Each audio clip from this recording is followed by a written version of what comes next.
Hey everybody, my name's W Chen from Composite and Focused Studios, and I'm back with another vlog from Seattle while I'm at this data science bootcamp. If you've been on my channel before, you know what this is all about, and welcome back.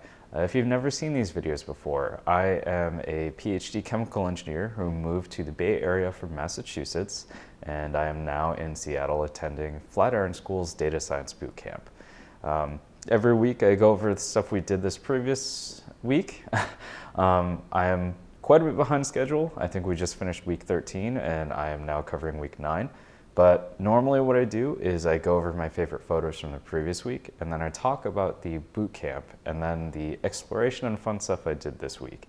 So last week, week 8, was a little special because we actually, I actually went on a hike to Mount Teneriffe, and because of that, there's more pictures to choose from. So without further ado, here's my breakdown of photos from week 8. All right, so for my first photo, I gotta say that there's something about these layered posters and how they get torn up. They just really speak to me and I just love them. It's the chaos, it's the abstraction, it's the fact that all the posters all ripped up like this all together.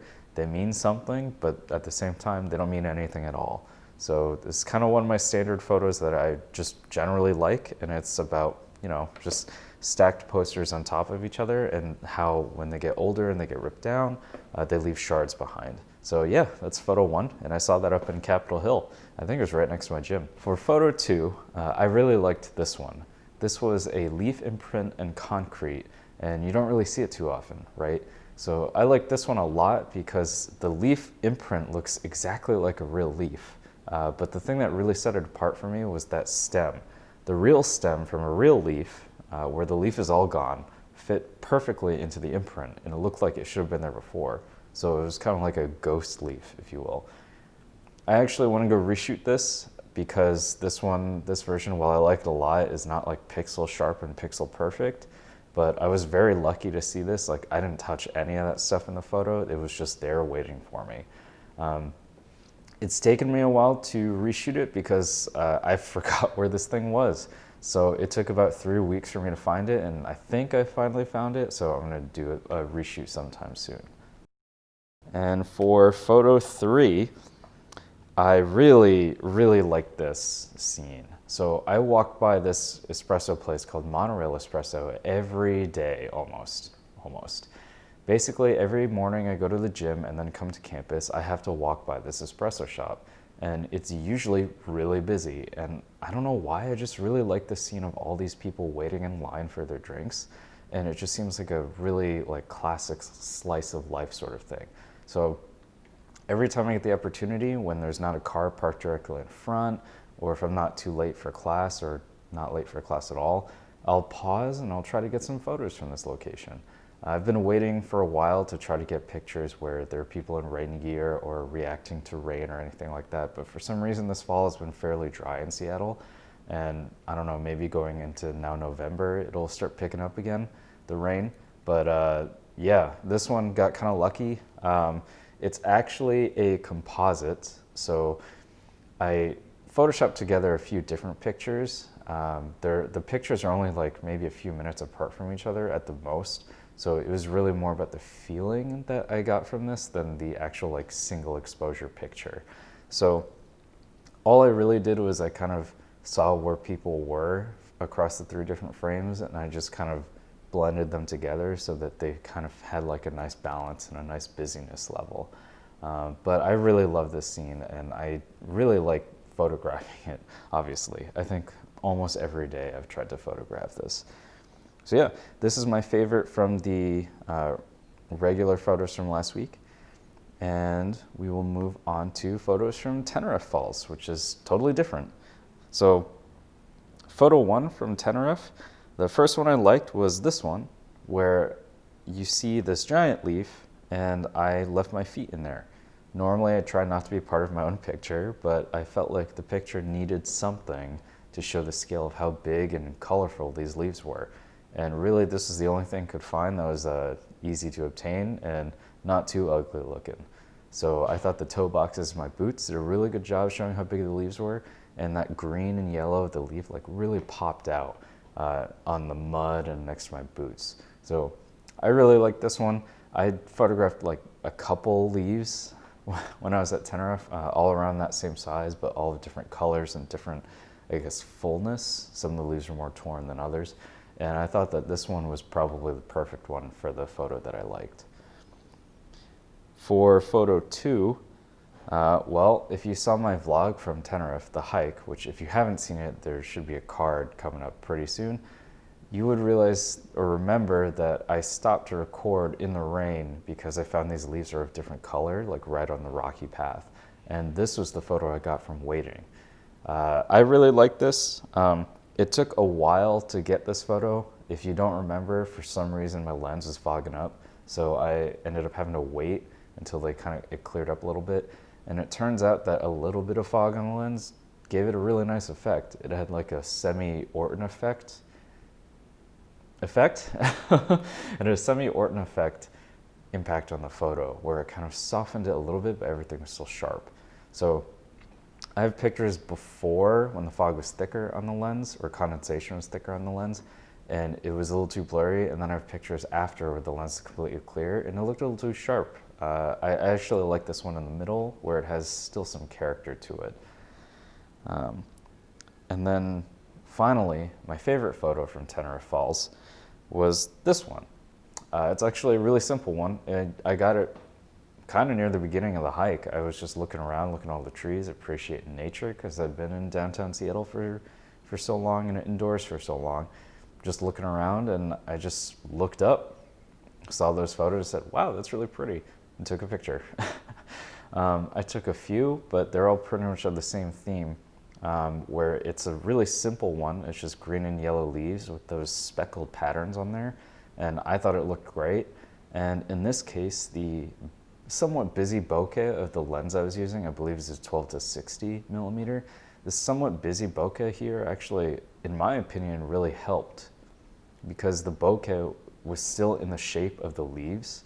So it kind of added the effect and added some like character, I think, to the picture in the background. And I really liked it. Anyway, those are my favorite 6 from last week, 3 from my normal week, 3 from an adventure. Let me know how you feel about them. Comment down below, send me a message, either here, Instagram, wherever. I'd love to hear what you think. And if you saw the videos from last week, whether the regular vlog or the Teneriffe hike, and you would have picked different ones, I'd love to know those too. What did we do in week 9 of Flatiron School's Data Science Bootcamp? For us, week 9 was actually project week. It was the module 4 project week, and this was manipulating time series data to come up with predictions. In this case, we're actually looking at some Zillow data to try to predict prices for a hypothetical client who wanted to invest in the real estate market. I really liked this project. It was really cool. Like, the data ended in 2018, and we were supposed to predict which 5 zip codes are the best starting in 2019 and then going on for whatever window of time we wanted to say. So I thought it was very cool because it was like, okay, well, we have data, but we shouldn't just play around with the data. We got to think critically about how to do it. And we did get put into pairs for this project. And unfortunately, the project pairing didn't really work, in my opinion. And I'll explain why in a second. So in terms of how to approach this actual data, we're trying to do time series forecasting. And there's a few different modeling approaches you can take for this. And the most common ones I've seen referenced are, they're called I only know the abbreviation or the acronym. It's a autoregressive integrated moving average model. And most of the time we just call it ARIMA. So there's ARIMA, and then there's now Facebook's Profit. So it's PROPHET, not the other kind of profit. Now, each has its pluses and minuses, and I encourage you to read about both, and I'll put links in the description if you're really interested in machine learning or data science. But one thing I picked up pretty quickly upon looking at ARIMA and then talking to our instructors was that ARIMA actually really needs to be custom tuned for each data set that you have. Profit is really highly automated and was designed to be really easy for someone to just kind of plug in data and get meaningful results with not too much time taken up.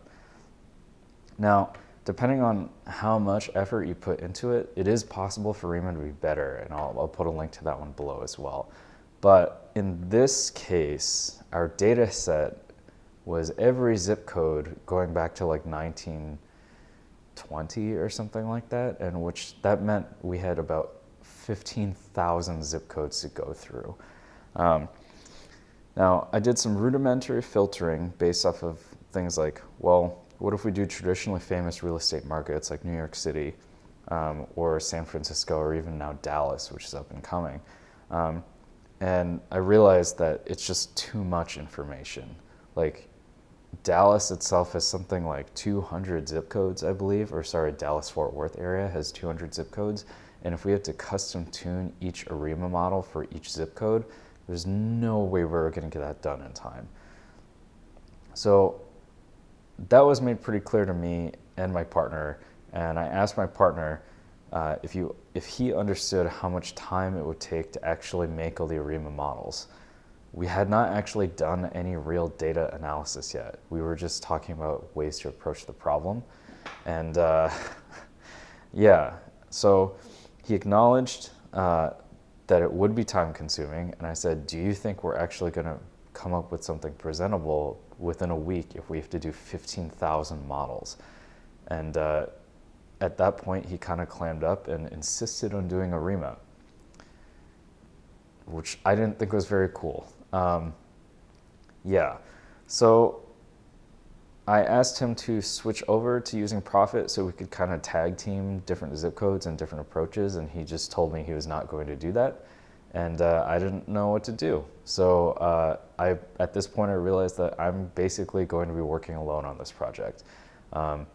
He apparently didn't think of it that way, but realistically, we just had two independent people working on the same project, hoping that the data would match up at the end of it. Yeah, and then we just make our slides together. So yeah, I started thinking about how to approach this actual problem because I now consider it a solo project instead of a team project. And I figured that since our data ended in 2018, this meant that whatever my model predicted, I actually had things I could compare with. So I could run the model, see what it predicted for 2019, and see how good it was, because now we have historical data. Yeah, and then on top of that, I also figured that companies specializing in obtaining this kind of data are going to be much better at knowing trends and market metrics, and they'd be open to discussing it. So I'm sure I could do that stuff by myself, but I also figured these companies have entire teams of very smart people working on this, and I'm just one person who's just starting data science. So I started looking up on which companies actually provide that sort of data, and lo and behold, it was Zillow again. So the stuff I used were their like articles discussing metrics that we would never get access to. Like they had search traffic showing searches in zip codes and whether or not they're coming from in or out of that zip code for markets. So some of those returned like pretty standard areas like the San Francisco Bay Area, and I decided to kind of use that information altogether to zone in on some like very specific metropolitan areas. Now the thing with those articles is that those are also written in like the end of 2018 or beginning of 2019, and they were also projections or just comments on the previous year. And one of the things I realized was that they were projecting the San Francisco Bay Area through 2019 to constantly be increasing in value. But I'm from San Jose, and I knew that our prices went down in 2019. And I had like articles to show like we took like a 10% hit in our real estate market. So because of that, I decided to filter on some of the metropolitan areas they considered hot, and then look at the individual market trends in that area. And that actually helped me like really filter down from 15,000 to a smaller set, even a few hundred. Through that really like deep dive or kind of like market scouting, I realized that San Francisco wasn't the only place that suffered a huge loss. New York City had gone through this millionaire tax, so a bunch of their properties also dropped like over 10%. So that helped me figure out like, okay, let's not focus too much on what's been traditionally strong. While these may be good in the future, right now they're really suffering, and it seems like the hypothetical client would be buying high and then risking trying to recover that value later. And because of how I designed these metrics for filtering, I called my eventual metropolitan zones of interest the trendy areas. I tweaked the model and picked certain zip codes based on their metropolitan areas, and then I let Python run through everything with Facebook Profit. Another reason why I liked this project was the outside-the-box thinking required. So I could do other things while the code was trying to make models for my metropolitan areas. And one of the things I did was look up market statistics and also how just things in general were performing. One of the things I found was that the yield curve inverted in August, I think August 31st. So I think the 2-year treasury was lower than the 10-year treasury. And that is usually a mark for a recession. So that was really interesting to know, and it helped me figure out like, how dedicated am I in recommending a real estate investment, and also what level of performance should we expect if the client actually does want to invest in real estate. So from the predictions from Facebook Profit, I could actually say like, it says like, here's the upper bound, here's the lower bound. I basically picked the lower bound for everything, and that was like a best case scenario. We talked about it in our presentations, but I said if we were told to provide investment advice based off of this stuff, we would actually say to put the client's money in some other form because of the recession. No one really wants to see like a huge dip in their just purchased house like a year later it just falls down. But if the client was insistent on getting real estate, then these are the zip codes that we would have them invest in. And it was really fun to like role play that. Let's see. Yeah. Now you may be asking like, what does the code and stuff look like? I have to refactor it. We have some slides that are done, but I really want to redo it so it's a little bit more presentable. I have some stuff in like Jupyter Notebooks just because I needed the visualizations, and I just want to make it more readable. So I'll send that up later, but I was pretty proud and I guess really enthused by what the results were. It was a really fun project, although pretty hard, especially when your partner isn't really your partner. And for exploration this week, probably the biggest thing is I get a new camera. I'm hoping it's actually recording. It doesn't have a swivelly out screen, and I have not been able to connect my phone to it via Wi-Fi because I haven't actually tried it yet. So how's it going? Hope it's going okay. I hope you're still recording. I got the new, to me, GX9 with a 20mm 1.7 lens. Both of these, I thought, so they came together and I thought it was a pretty good deal and I just couldn't say no. I had been looking for a secondary camera that was a little bit smaller than my G9, and this one really fit the bill. The person selling it gave me the kit, some extra batteries, all that together. And then I've noticed that the grip, the accessory grip, and the 20mm on the GX9 fits my jacket pocket, this field coat jacket. So I really like it. I've been able to carry a camera and not look so obvious that I'm carrying a camera. As someone with a bigger camera, I've been surprised with the number of people who see my G9 and the 12-60 and make a huge deal about it. Because to me, I feel like that's not that big of a camera, but the GX9 is like really small, so I really like it. I especially like this 20mm 1.7. It's very sharp, the color is great. Autofocus is not that good, but I knew that going into it. But it is really small, so it's gorgeous. I'm really having fun with it.